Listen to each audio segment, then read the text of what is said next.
I haven't even opened the curtains yet this morning. It's morning time. I've been up for hours, but it's morning. It's so dark still. It's like you're in a fishbowl when you turn on the lights and it's so dark outside still. So, anyways, but since 3 o'clock in the morning, I've been up. I don't know, listening to all this stuff being said in my head, and so I was like, I gotta start talking because it just starts feeling so full. Like I've got so much in my head. I've got so many things I'm thinking about. One thing is, when you think about dogs being abused and being treated, horribly, the disgusting things that people will do to animals and just think, well, it's just an animal. I, as a soul, I kind of think that the souls that come in and have that experience that are the ones who are, I don't know, being skinned alive and all this gross stuff that people do, that they are the people who abused animals. Like they did something that was abusive or thoughtless or whatever, so they had to come in and experience that kind of pain as an animal's perspective. Because I don't know, it's just something that they showed me. Like, they give me all these things to think about, and then they show me, sometimes they show me stuff that is just like, oh, horrible. But, it's real. It's just stuff that you don't, like some of us don't think about really gross stuff. Well, other people are focused on gross stuff, So then when they show you something like that, it's just like, oh my God, how can there be people like that? And the only reason there can be is because that they don't have a connection to themselves. Stop, Trixie. I swear to God, the dish is empty and she'll go back and check it and just keep moving it around. I forgot to hide it before I started. But anyways, I feel like if I go back, I feel so certain that last time on the full moon and I was being woke up at 3 in the morning and I was getting all of this stuff going through my head. It's like seems more active sometimes than other times. Definitely feels like the veil is thinner. You can hear a lot more or something at these certain times. And I bet you, because when you go back to like why they started the solstice, all of these equinox, whatever, all these things are, it was, the cycles of the moon and stuff, but they were paying attention to all that because they wanted to connect spiritually. And so they did find times that where the veil was thinner, where there was more of a connection. And I think that it has, I don't know, it all makes sense to me, even if I can't explain it. But one thing also I was thinking about was, this is kind of trippy, is there's somebody who has gone through the same experiences as me as a child, that they have gone through all of the same stuff, being born to teenagers, an alcoholic parent, maybe both parents, one parent that was, not available or just a shadow in the house. That often happens, I've noticed. There's one parent that is, the big energy, and the other parent's the shrunken energy, and things are out of balance.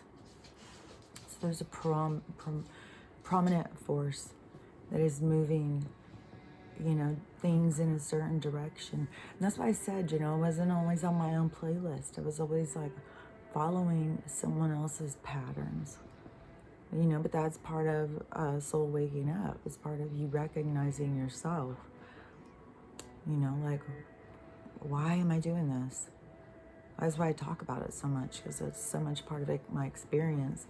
But anyways, so back to that. So going to somebody who's gone through the stuff that I went through, and being a man magnet, even as a young girl, men trying to, and being molested, from the time I was very young, not by my dad.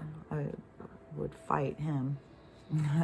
But other strangers that would just, like the one guy who kidnapped me, and I thought, I was definitely thought that was the end. I thought I was going to die that day. And it was over with really quick. And I think it was because me and that girl were fighting so hard. I bet you, if he went through the same thing and got someone who's more docile, there's no telling what would have happened. He was very bold. He was very bold and creepy. But anyways, being, a child and having men all the time and not having the faculties, yeah, but like the substance, yeah, like, there's a lot of things. And not having that, as part of your character, you're kind of just a defeated sponge or whatever. Because I was thinking about, it's crazy, because when I was a teenager, I was very much like, what's that drug called? Okay, whatever it is, I'll take it. I'll try it. Oh, give me a little of that. Give me a little of this. I was just, I was thinking, I didn't care what happened to me. Like, I literally didn't care. And I knew being dead was a better place. And, I wasn't scared of death. And I also had a very much a drive inside of me about, there's some flying in front of my eyes. There was some about experience. Like, I knew how valuable experience was, and I really was all like, I want to experience that. I want to experience this. And there's not a lot of stuff I ever did twice, but most things I definitely tried. A lot of things, not everything. Like, you think about that, and you think about a lot of things that I definitely never tried. So, but it was definitely, period of time when I was younger that I was just doing drugs all the time, and just in dangerous situations, just didn't really care, and there wasn't really anybody to care. So so anyways, the whole point is, like, that is a life, right? As a lot of people's lives. A lot of people grow up in really hard situations, and a lot of challenges, and then a lot of people get defeated by it. They can't pick themselves up out of it. They don't have it in them, or they're just coming to experience that, or coming to put something back in balance. See, there's so many different kind of aspects. That's why you always have to go inside yourself. But in this this story that I'm telling, so there's another aspect of self, another aspect of me that has gone through the same experiences, not with the same parents, but the same experiences, only she's living a different life. She's probably living in a trailer park. She probably drinks a lot and smokes a lot of cigarettes. She probably has a really nasty cough. She probably has sex with lots of men that she doesn't even know who they are. She has a life that she feels bad about herself. She doesn't know how to get out of it. She doesn't know how to change it. And she just feels defeated by life, And it is sad. And the thing that I see, what I was really thinking about this morning about it, was the difference in the lifestyle or whatever is resilience. And it's in all of us. And we have to be put to the test so that we can find it, because it's in us. And a lot of times it's a buried treasure, and you don't even know that it's in there, and it is what gives you that a power to climb out of whatever hole, just like what I had said, like this whole thing, this narrative that was pushed on us about, well, if you were sexually abused, you will be a predator. You'll be a predator. You don't have it in you to not be a predator. Like, all the things that they said. And I was just like, I was super scared of that. Like, I thought I was going to lose control or something. So, there was definitely a certain age with my kids where they all said, like, you just kind of scooted us to the other end of the couch. It was like, well, I don't want to be like perving on my kids. And they told me I'm going to like lose control. Like, I'm just going to start perving on my kids because someone perved on me. And, that was very confusing. But see, they set these narratives because it is what, it trains us to doubt ourselves. It trains us to not even, trust our own selves. Like, it took a lot for me to learn to trust my own self. But, you take somebody, say for instance, a guy born in the inner city, right? And he is struggling, and his dad's in prison, his mom sells drugs, and, she sells herself to get money, and he has to take care of his other two siblings, and, there's nobody there, there's hardly ever an adult around, and he doesn't know how to even make it. And he feels like it's part of, it's just this trap. It's defining him. It's defined him. And I'm not saying all people. I'm just saying that this is something we allow. We allow something to define us.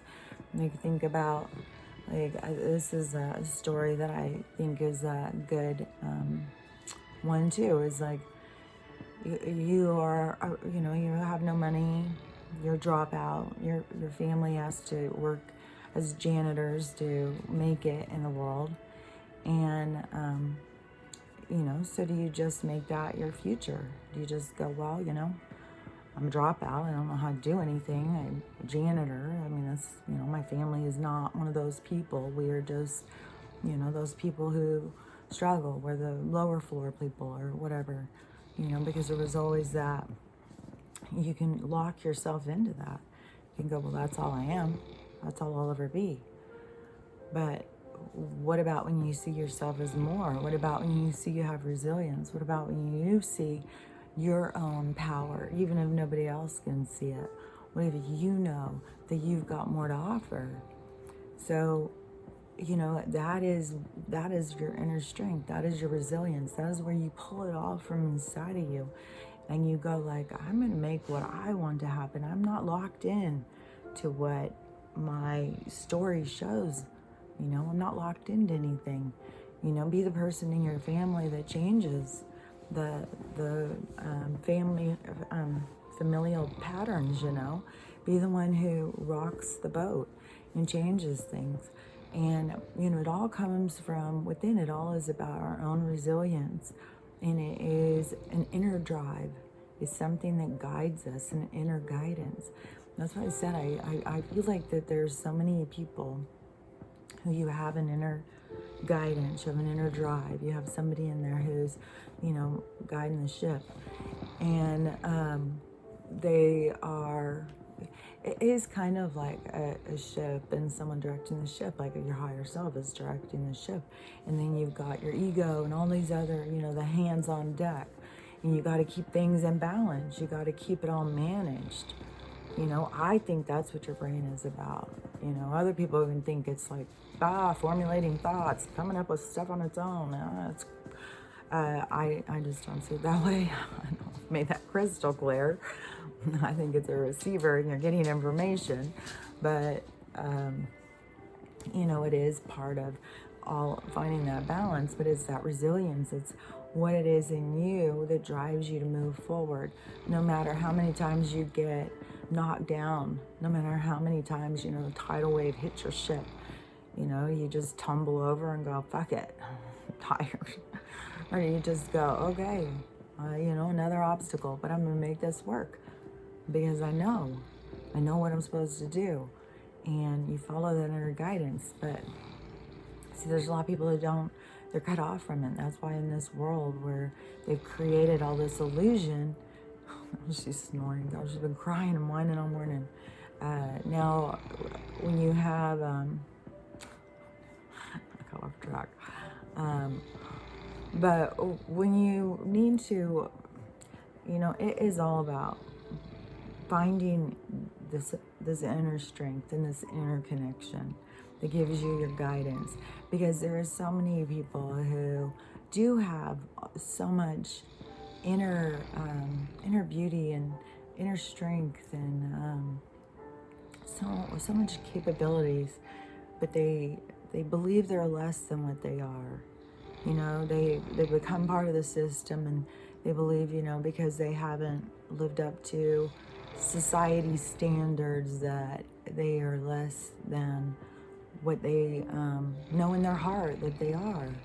And I think that's why there's so much stuff going on in the world, so much to shake things up, so much to push people into uncomfortable places so that they have to see who they are on the inside.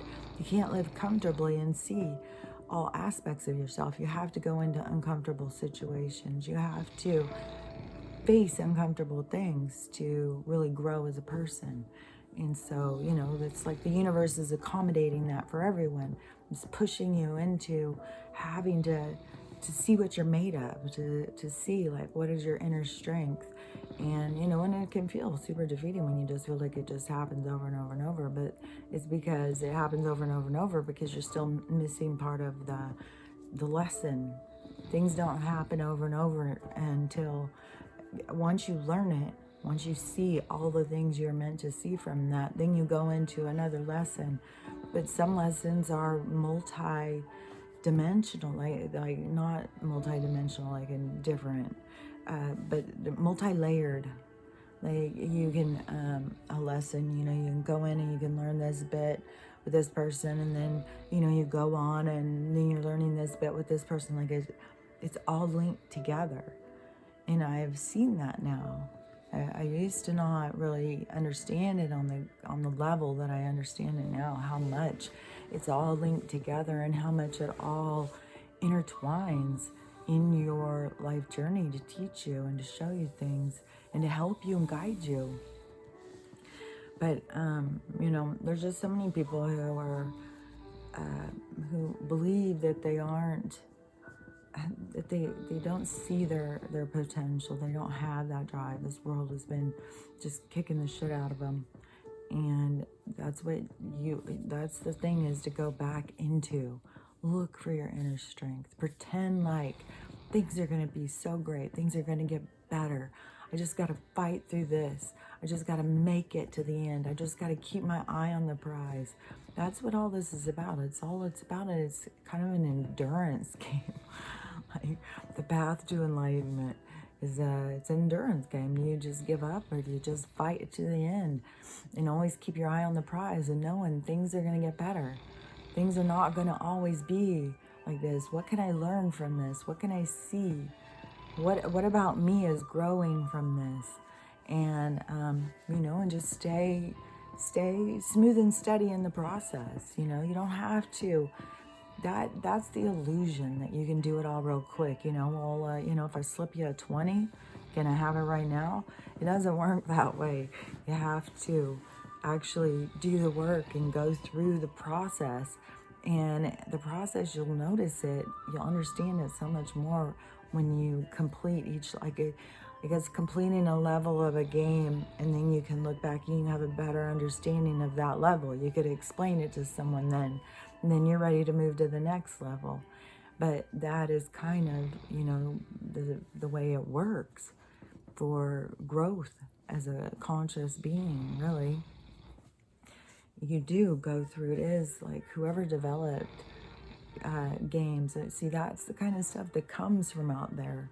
That stuff that comes in here that gives people those ideas, the ideas for books, the ideas for games, the ideas for movies.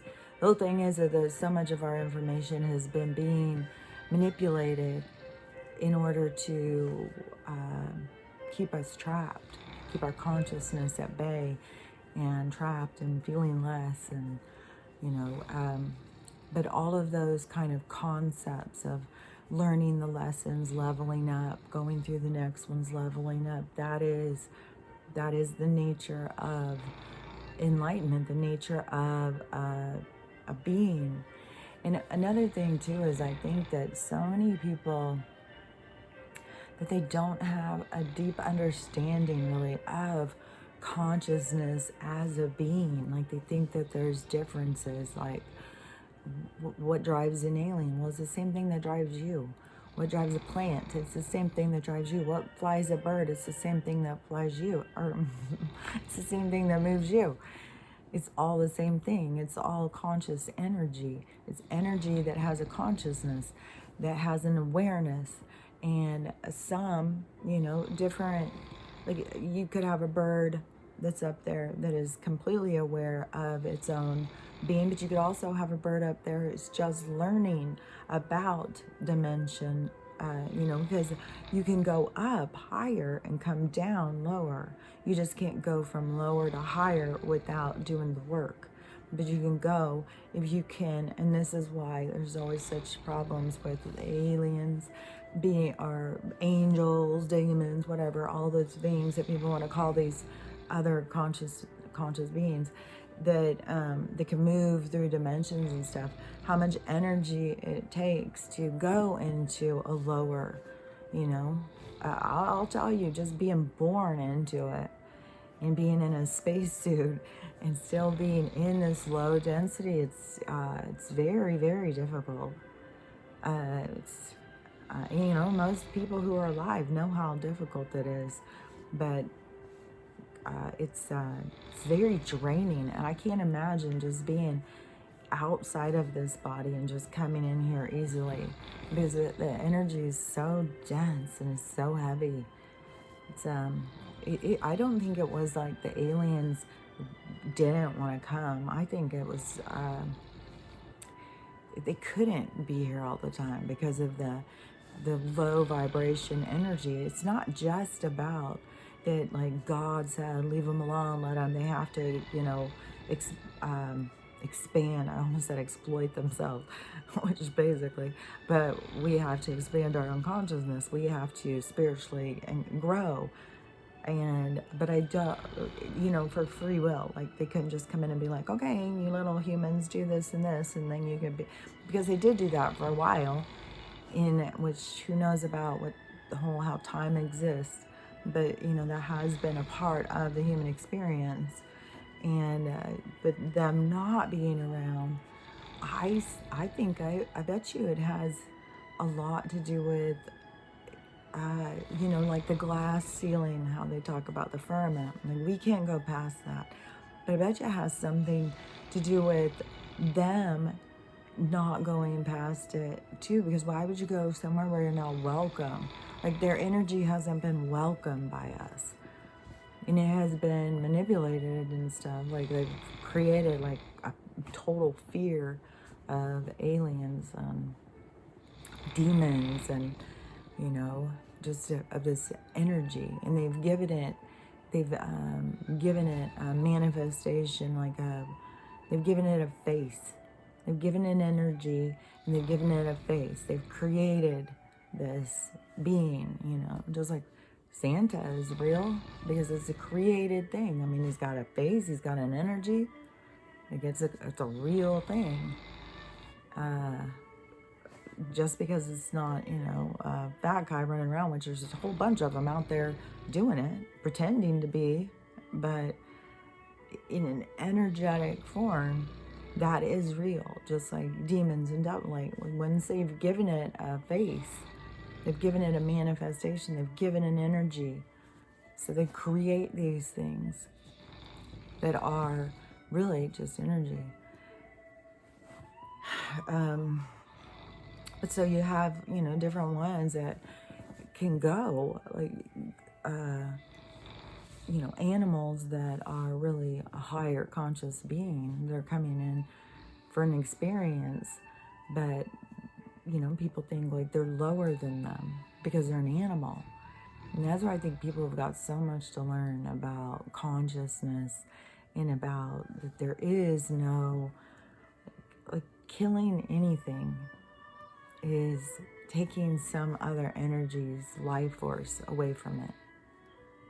I don't know. I just think there's a lot of stuff that humans have to learn about that. I think it's part of our awakening and part of our, you know, ascending into the higher consciousness, because it has to be about respecting all life forms and respecting all life forms as equals, and knowing that you're not better than them just because it's in a different form, but understanding that it's consciousness. It's consciousness. Like we are consciousness. We don't stop existing. We already exist. We are already a thought. We are already a thing. You can't stop us now. And besides the fact, like, look at this. We can create, like, we can go into a body and have an experience. We can create a body. Like, it's fascinating, I think. Oh, my nose too. Oh my God, I'm having the worst allergies right now. With Stella, with her, I don't know if it's her porcupine stress, just releasing all her hair, if it's the climate change that is causing her to shed in the middle of winter, or what the hell is going on, but her hair is everywhere. I had to change my shirt. I looked as hairy as she did. And all the hair keeps going up my nose, and I know that that has to do with why I have all these allergies now. Well, I know it's environmental, but also just, I know it has to do with dog, whatever, with their fur or something. But I was thinking about this morning. So I was having such a problem with breathing. I was like, oh my gosh, I could have boogers in my nose when I go in there and I can't even see. But, I've got allergies. Like, if you can't handle seeing a booger, then I don't know what to tell you.